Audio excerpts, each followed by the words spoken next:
Hey, salut! Tu aimes les films? Tu aimes les mangas, les animés?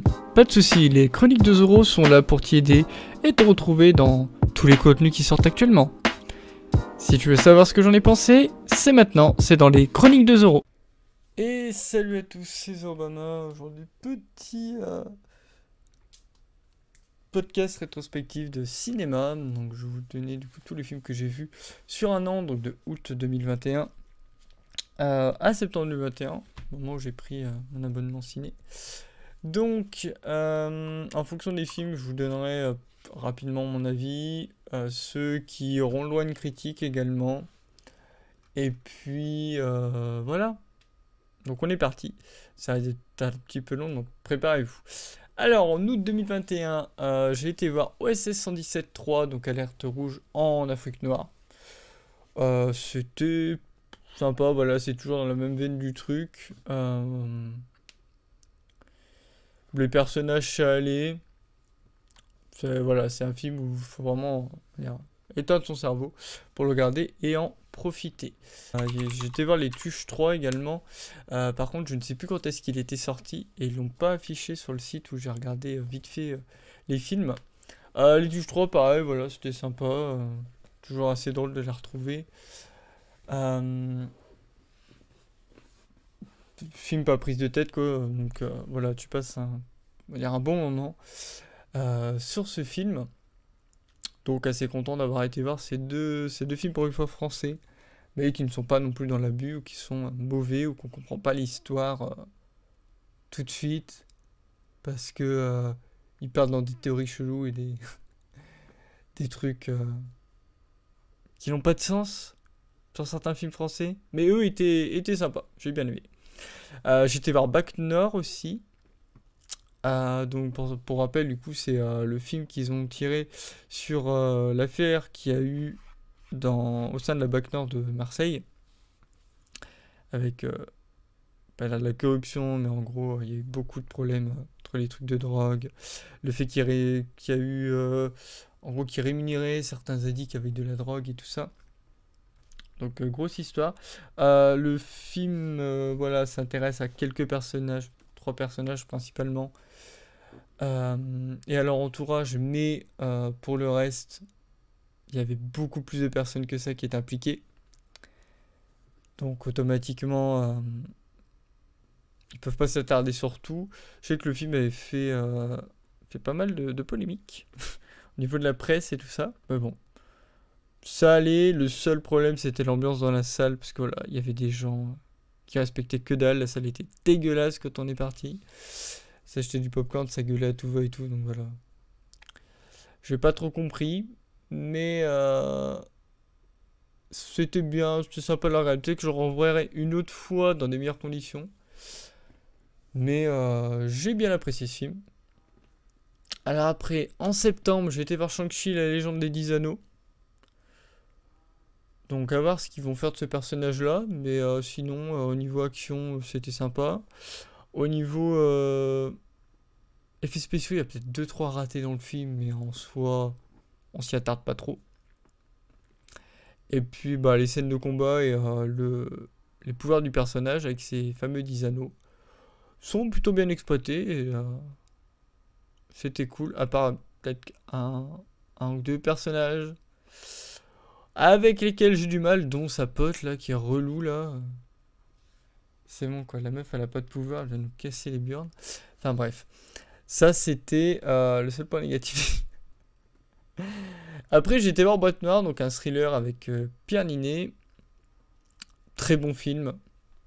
Alors, en gros c'est, pour situer rapidement, c'est une personne qui est expert en acoustique au niveau du domaine aéronautique. Donc il doit écouter les fameuses boîtes noires pour déterminer ce qui a pu se passer lors de crash. Et en fait, il va y avoir une histoire autour d'une boîte noire qui semble pour lui avoir été trafiquée, et on n'est pas totalement sûr voilà, du véritable contenu de celle-ci. Et ça va être une histoire de thriller et d'enquête pour ce personnage qui va essayer de déterminer ce qui s'est réellement passé sur le crash d'un des avions et nous entraîner voilà, dans une histoire qui est un peu plus complexe et plus poussée que ce qu'on pourrait croire. Ensuite, j'ai été voir Dune, je l'ai vu en IMAX, puisque à l'avant-première, il proposait l'IMAX. J'attends de voir la suite, parce que j'ai bien accroché avec le film. Alors, en IMAX, que ça a rajouté, déjà la musique, que ce soit, chaque fois qu'il y a de la musique dans le film, le siège vibre et voilà, on est très entouré par la musique. Et aussi les vibrations du siège lorsqu'il y a toutes les scènes avec les vaisseaux qui descendent ou qui volent. C'était assez particulier, mais très bonne expérience pour ce film. Après avoir quand est-ce que sortira le 2 et ce qu'ils vont en faire. En octobre, j'ai été voir Mourir peut attendre, donc le dernier James Bond. Je m'attendais pas du tout à la fin. Le film était assez long, plus de la durée, mais film quand même assez long, mais que j'ai pas vu passer. Donc en soi, ça allait. Mais ouais, je m'attendais pas du tout à la fin de ce film. À voir comment ils vont renouveler la franchise. En novembre, j'étais voir Resident Evil Bienvenue à Raccoon City. C'était nul. C'était pas ouf. Déjà, je m'en suis douté quand j'ai vu qu'on n'était que 5 dans la salle. En plein après-midi. Un mercredi. En gros, au moment où j'y suis allé, je pensais qu'il y aurait plus de monde que ça. Ouais, on était genre vraiment 5 dans la salle. Et je crois même qu'il y a une personne qui est partie en plein milieu de la séance. Du coup, on a fini à 4. Enfin bref. Ouais, alors, la scène post-générique en mode ouais, on est sûr qu'on va refaire une suite. Bof, j'ai envie de dire. Pas convaincu du tout que la suite aura lieu, vu comment il s'est fait dézinguer. Je sais même pas s'il a été rentable. Et on a vu, là, ils ont fait leur série Netflix. La série, elle fait une saison et elle s'est faite derrière.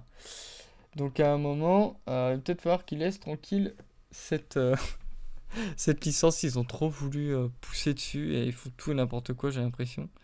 Et même les personnages, mais leur caractère, il y en a certains, ils ont rien à voir avec leurs personnages de base. Donc ouais, enfin après, j'ai vu, on va dire, vu que j'ai l'abonnement maintenant, quand je vois des films nuls, ça me fait moins mal. Mais ouais, pas convaincu du tout, quoi. En décembre, j'étais voir SOS Fantôme l'héritage. Même si beaucoup ont dit que le film n'était pas incroyable parce que il y avait trop trop de caméos ou de fanservice. Enfin, moi, ça m'a pas plus dérangé que ça. Enfin, peut-être là, ouais. Bon, la fin en soi, non. La fin est bien, c'est une fin hommage, donc elle est bien comme elle est. Pour le reste, les acteurs, ça va. Bon, j'ai un peu plus de mal avec l'acteur qui joue Stranger Things, là, je sais même plus comment il s'appelle là. Le gosse là.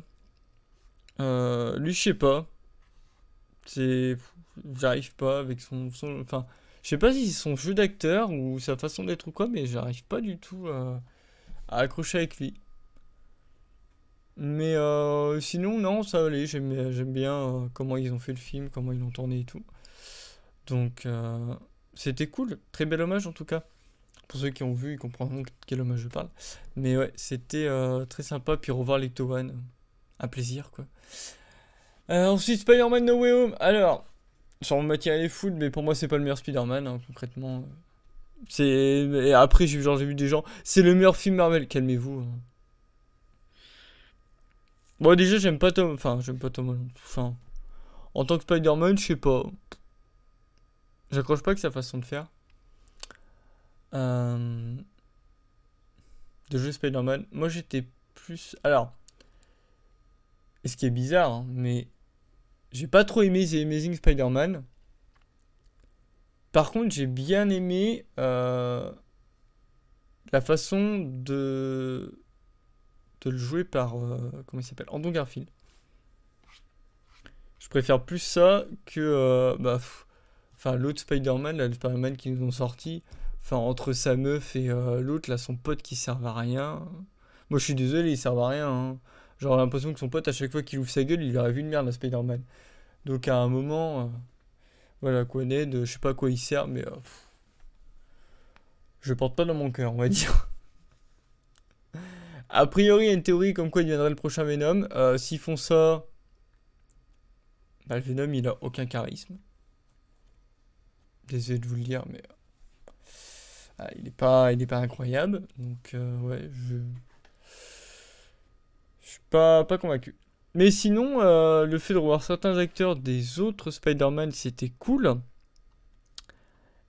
Euh, Et puis ça permet de clore un peu bah, l'histoire qu'il y a vu dans les trois premiers Spider-Man, de clore derrière le fait des deux autres Spider-Man, enfin des The Amazing. Par contre, ouais, il y a des scènes sur No Way Home, et puis la fin, ouais, je suis pas convaincu du tout, quoi. Ça m'a laissé un peu perplexe, quoi. Je suis pas... J'attends de voir ce qu'ils vont faire, mais ça me hype pas plus que ça, et ça m'hypera peut-être pas plus par la suite, quoi. Mais bon, après, chacun ses préférences, mais ouais, là-dessus, je suis pas très convaincu, quoi. J'ai aussi été voir The Kingsman première mission, qui était sympa. Bon, l'humour est toujours aussi perché. Ça permet aussi de savoir bah, comment ils en sont arrivés là. Au niveau d'un film d'origine, ouais, c'était pas mal de, de ce qu'ils ont pu montrer.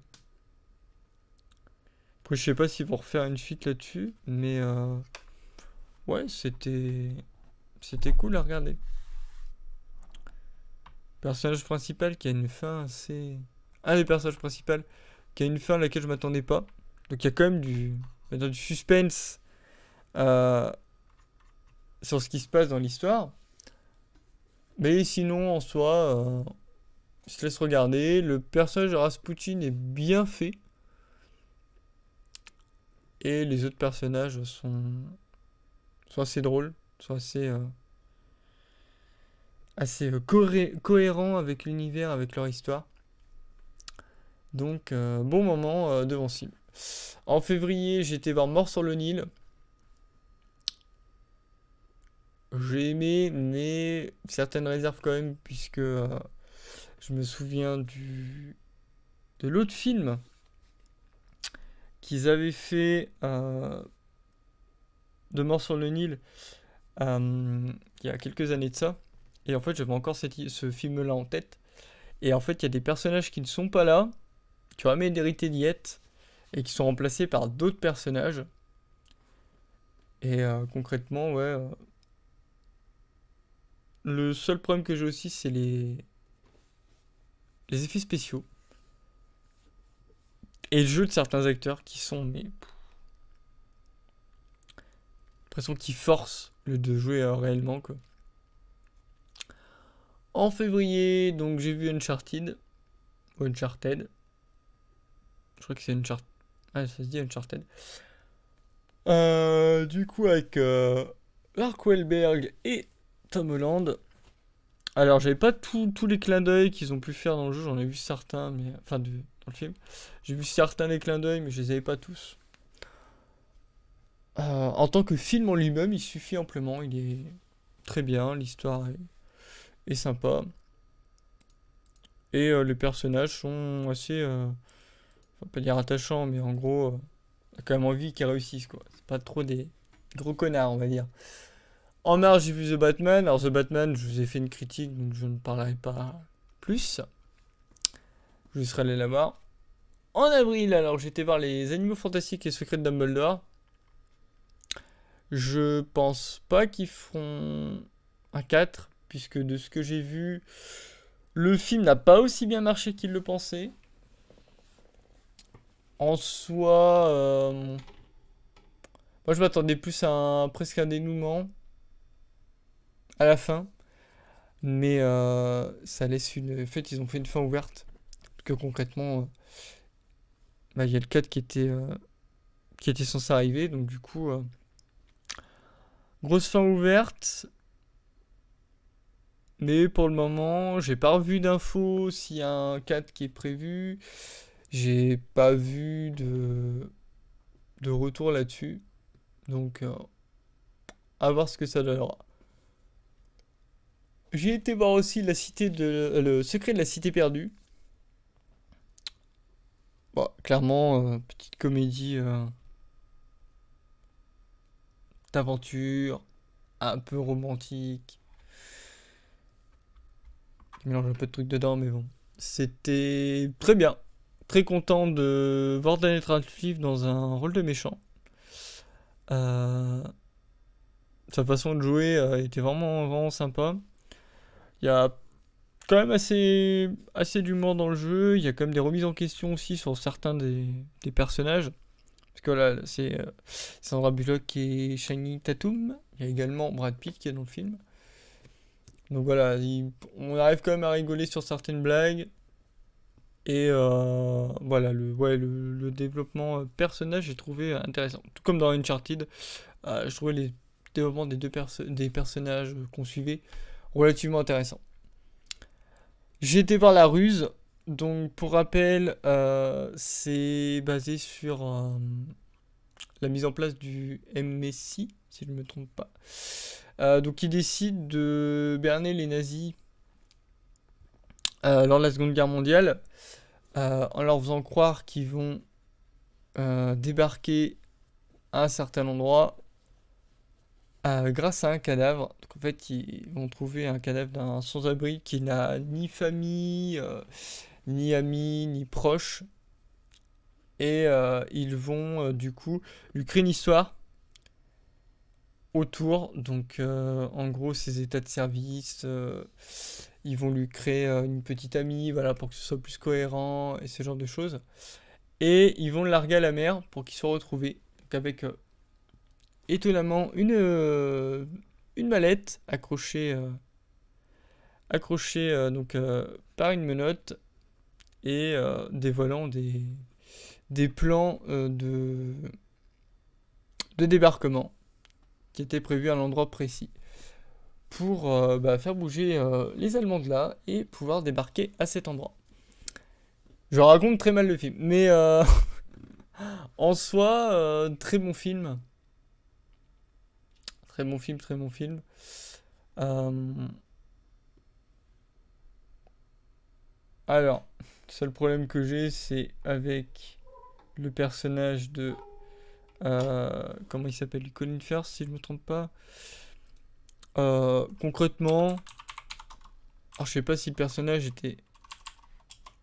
Enfin, si la personne sur qui il est fait était comme ça. Mais clairement, le gars, il a pas trop de... Non, c'est pas Colin Firth. Attendez, là, oui. Le personnage, il a pas trop de... Si, Colin Firth, mais ils l'ont même pas mis là-dedans. Ouais, Colin Firth. Il a pas trop d'état d'âme par rapport à certaines choses, dont notamment le fait de tromper sa femme. Mais sinon, tout va bien. Ouais, il a une histoire bizarre avec l'autre meuf, là. C'était particulier, enfin bref. J'ai pas trop compris le sens de faire cette histoire d'amour en plus dans le film. Parce qu'elle apporte pas non plus énormément. Mais sinon, ouais, au niveau historique et au niveau de comment c'est filmé, ouais, c'était vachement intéressant. En mai, j'ai été voir Doctor Strange in the Multiverse of Madness, qui reprend beaucoup des codes du film d'horreur. C'était intéressant. Beaucoup de caméos très sympathiques, que je ne spoilerai pas. Mais ouais, c'était sympa. Après, je m'attendais plus à aller voir, enfin, je m'attendais à aller voir un peu plus voyager au sein du fameux multiverse. Mais aussi, je m'attendais pas à ce que le méchant, enfin la méchante, soit un héros au départ et qu'elle devienne méchante derrière. Ça, je m'attendais pas vraiment. Et ouais, un peu. En fait, le seul point négatif que j'aurais sur ce film-là, c'est ouais, un peu déçu de pas les voir voyager dans d'autres univers. Genre, par exemple, je sais pas, genre, ils auraient pu les mettre dans un univers cartoon, ou enfin, peut-être pas, enfin, pas cartoon, mais ouais, peut-être. Enfin, dans le sens animé, quoi. Si le dessin animé, ça aurait été, ça aurait été assez drôle. Euh, mais ouais, on voit. Enfin, dans les univers dans lesquels on est, ouais, on doit voir peut-être 3 ou 4 univers réellement. Et genre, l'histoire, ça se passe vraiment dans 3 univers. Là où on passe le plus de temps. Ouais, peut-être qu'ils étendent un peu plus. J'ai été voir The Northman. Alors ça, le film, il était perché, mais à un point. Euh, je sais pas. En vrai, je sais pas si j'ai aimé ou si je me suis ennuyé devant le film. Il y a des scènes bien. La fin, je l'ai pas trouvé incroyable. Et les révélations qu'ils font dans le film, ça avait aucun putain de sens. J'ai l'impression. Mais ouais, ils sont partis dans un trip sur ce film là, c'était folklore, hein. Et bien sûr, en mai, j'ai enfin pu voir Top Gun Maverick, un film que j'attendais impatiemment, qui avait été décalé une ou deux fois. J'attendais beaucoup ce film. J'en suis très content. J'aurais bien voulu le voir peut-être en 4DX, à la rigueur. Mais ouais, j'ai trop aimé ce film. Trop aimé. Il était trop bien. Les scènes de combat incroyables. La musique géniale. Les acteurs, ah, voilà, c'est Tom Cruise, donc il jouait super bien. Même les autres acteurs, hein. Mais voilà, on retiendra principalement Tom Cruise. Et très content. Très content de ce film. Mon attente n'a pas détruit. Enfin, l'attente que j'avais du film et l'impatience que j'avais de le voir n'a pas détruit voilà, mon envie d'objectif ou quoi sur le film. Mais ouais, trop bien. Trop content. En juin, j'ai vu Jurassic World Le Monde d'après. T'as assez se regarder, on va dire. Euh, Je crois que c'est le dernier qu'ils font. Enfin, de toute façon, ça devait clôturer. C'est le dernier qu'ils font. Ils ont quand même bien géré le fait d'avoir beaucoup de personnages. Au niveau de ça. Donc, en soi, c'était pas mal. Après, concrètement, ça se laisse regarder, mais voilà, c'est pas un film que je reverrai par la suite, quoi. J'ai été voir Elvis. Alors, bon film, passage assez rapide, enfin, c'est rapide sur sa carrière. En fait, c'est pas vraiment tourné du point de vue d'Elvis, c'est tourné du côté de son manager, qui, on le rappelle, a été condamné pour escroquerie par rapport à tout ce qu'il a fait au niveau de la carte d'Elvis. Parce qu'il faut quand même savoir que c'était un des plus grands artistes, puisqu'il n'a pas été que chanteur, un des plus grands artistes de sa génération. Et le mec, à la fin, était ruiné quand même. Et on en sait un peu plus de pourquoi il buvait, pourquoi il se droguait. Et on va dire que bah, par rapport aux révélations qui ont été faites, le fameux manager n'y est pas pour rien, on va dire. En fait, en gros, au début du film, pendant tout le long du film, le mec va essayer de se convaincre que ce qu'il a fait pour Elvis, il l'a fait pour son public, mais il s'est quand même permis de bien servir ses intérêts, quoi. Donc automatiquement, voilà où on en est, quoi. Et en fait, il y a des moments où genre il montrait qu'il était gentil. Alors après, je sais pas ce qui s'est vraiment passé en vrai, mais il montre dans le film qu'il est gentil et tout, peut-être pour essayer de nous faire de l'empathie. Mais alors derrière, il lui met des poignards dans le dos, c'est incroyable, quoi. En juillet, j'étais voir Thor Love and Thunder. C'était bien. C'était sympa. On va voir ce qu'ils vont en faire par la suite. La scène post-générique qui pose beaucoup de questions également. Est-ce qu'à un moment, il va se passer quelque chose avec cette fameuse scène? Enfin, il y a deux scènes post-génériques.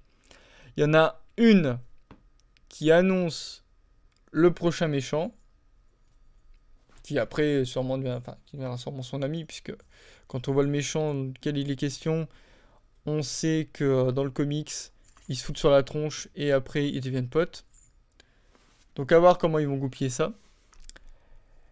Et la deuxième scène post-générique annonce un univers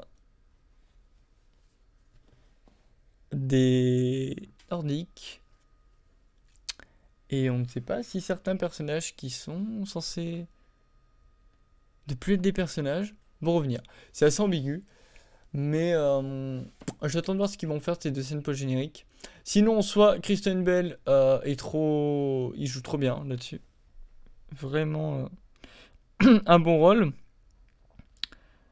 Ce que j'ai aimé, parce que c'est rare que ce soit montré, c'est qu'on a quand même un Thor qui s'est remis en question. Bah, déjà qui avait complètement abandonné au moment de Avengers, mais qui est là, qui s'est complètement remis en question, qui s'est remis en forme et tout, commence un peu plus à, on va dire, à reprendre du poil de la bête et à se remettre dans les fonctions dans lesquelles il est censé être. Donc c'était très cool, cette version de Thor. Et puis on a un deuxième Thor qui est plutôt bien joué quand même par Nathalie Portman. Et la façon de nous expliquer de pourquoi elle le devient, puisque faut pas oublier que Jane Foster dans All New, alors c'est quoi, c'est All New, c'est une série de comics où en fait, du coup, il y a eu un reboot de l'univers. C'était All New, All Different Marvel. Et dans cet univers-là, bah, Thor, du coup, c'est Jane Foster. Après, il y a plusieurs personnages qui changent, hein. Ils ont 3 Spider-Man, par exemple. En gros, vite fait, ils ont, bah, du coup, ils ont Miles Morales, Spider-Man. Ils ont le Spider-Man de base, que nous on a, Peter Parker. Et ils ont... Ah, je crois que même ils en ont 4, parce que je crois même qu'ils ont un Spider-Man 2099. Et ils ont Spider-Gwen. Mais ouais, donc c'est des personnages qui changent. Et ouais, du coup, ils ont Jane Foster. Qui est en tant que Thor. En août, donc j'ai vu Bullet Train. Très bon film d'action avec Brad Pitt. Et c'est un peu what the fuck, mais c'était sympa. Ça se regarder. En fait, on va dire, c'est un peu un Candide. Enfin, c'est censé être un mec qui fait des missions très dangereuses et tout, qui pense qu'il y a la poisse. Et ouais, avec l'enchaînement de ce qui se passe dans son histoire, on peut se demander, ouais. Mais c'était trop bien. Même si l'action est réduite au train, il se passe tellement de trucs avec tous les personnages qu'il y a que c'était vraiment cool. Ensuite, j'ai vu Vesper Chronicles, donc film un peu post-apo, on va dire, par rapport à l'univers qui nous est montré. C'était un très bon film, ils ont un bon univers, ils ont au niveau, alors ce que j'ai beaucoup apprécié aussi, c'est qu'au niveau du film, ils ont utilisé très peu d'effets spéciaux. Il y a beaucoup de décors qui sont soit en studio, soit qui ont été construits et après un peu plus agrémentés par ordinateur. Mais en soi, il n'y a pas du fond vert ou de l'effet spéciaux à tout bout de champ. Mais ouais, j'ai bien aimé ce film. Après, par contre, l'ambiance du film est très pesante. Parce que vu que c'est post-apo, il y a quand même des trucs. Déjà, il y a des trucs chelous, genre les mœurs et tout, elles sont méga étranges. Mais en plus de ça, ouais, il y a des scènes où l'ambiance, enfin le film te prend et te met un coup en mode, c'est très très lourd quoi. En film What the fuck du coup, donc on a Everywhere, Everything, All at Once, euh, que j'ai vu en avant-première en IMAX, qui était très cool. Bon, par contre, alors pourquoi What the fuck? Parce qu'à chaque fois qu'il doit voyager dans un univers, il faut qu'il fasse un truc chelou. On citera pas ce qu'ils font parce que je vous laisserai découvrir les trucs bizarres qu'ils font à chaque fois. Mais sinon, les acteurs sont très bons. Même quand ils font des versions différentes d'eux-mêmes, voilà, ils savent quand même à essayer de leur ajouter un autre trait de personnalité différent ou de permettre voilà, de faire la différence entre bah, celui de l'univers, mettons A, l'univers principal et l'univers enfin, l'univers du futur par exemple. Donc c'était très intéressant. Les scènes de combat, elles sont pas mal. Alors par contre, il y a un univers, je sais pas pourquoi ils l'ont mis, désolé de vous spoiler là-dessus, mais il y a quand même un univers où les gens, ils ont des mains avec des saucisses à la place des doigts.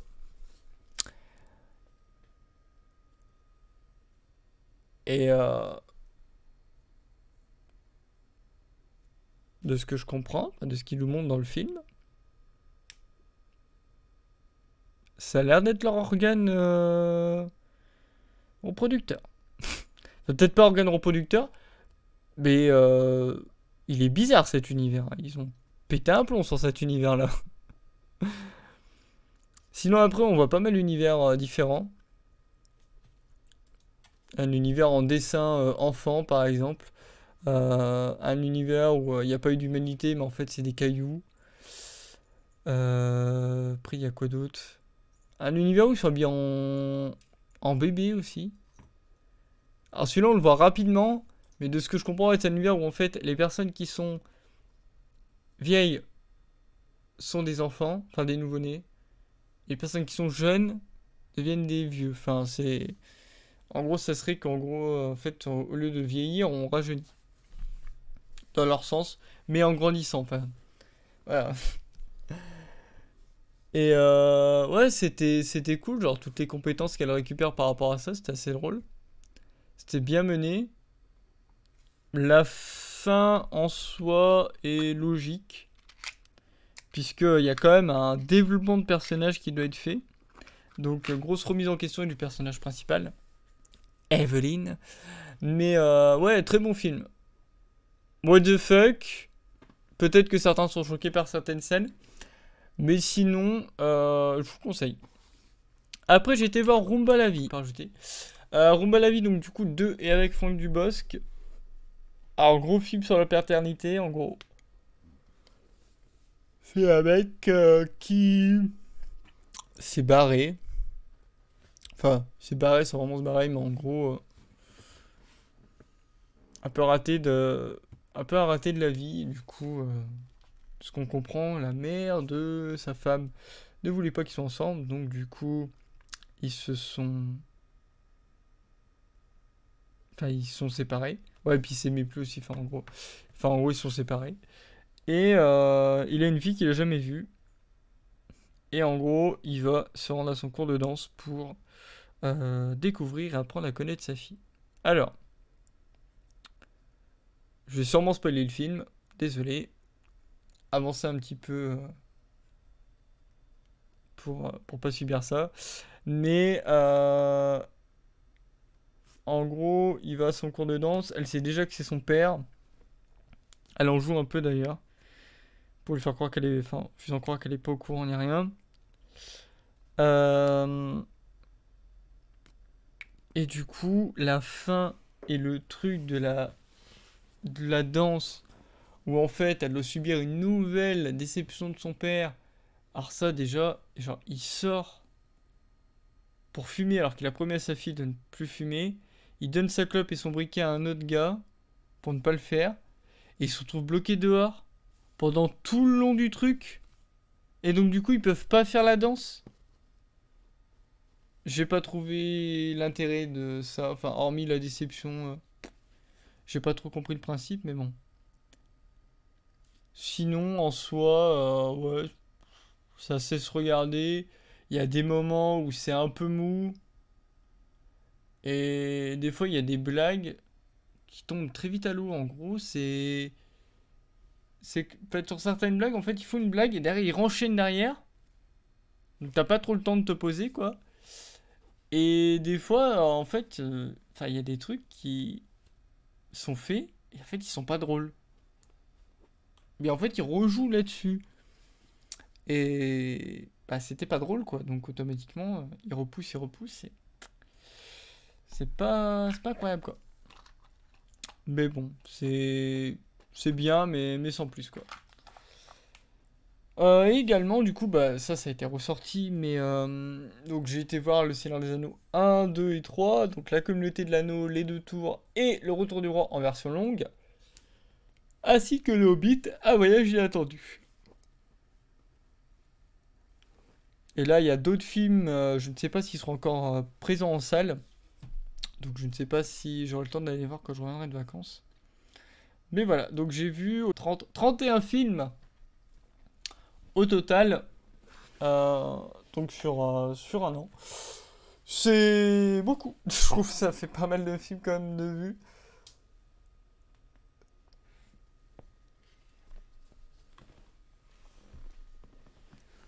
Mais ouais, il y a des films, j'ai vraiment surkiffé. Aller voir, il y en a d'autres. Bon, un ou deux films où j'ai été déçu. Il y en a auquel je m'attendais à rien du coup, et j'ai pas été déçu. Vu que je m'y attendais à rien. C'était juste pour le voir par curiosité. Mais ouais, c'était très sympa tous ces films que j'ai vus. J'espère que cette petite rétrospective vous aura plu. Bon, désolé pour les critiques et les résumés un peu vaseux que j'ai pu faire. Mais voilà les films que j'ai pu voir, que j'ai pu apprécier ou détester. Euh, Comme ça, je vous ai fait une rétrospective de tout. Je le mettrai aussi sur le blog, je pense. J'agrémenterai de bien, pas bien, enfin vite fait de ce que j'ai aimé ou pas. Donc merci à tous d'avoir suivi cette vidéo, enfin ce podcast plutôt. C'était Zorbama et on se retrouve dans une prochaine vidéo. Merci à tous.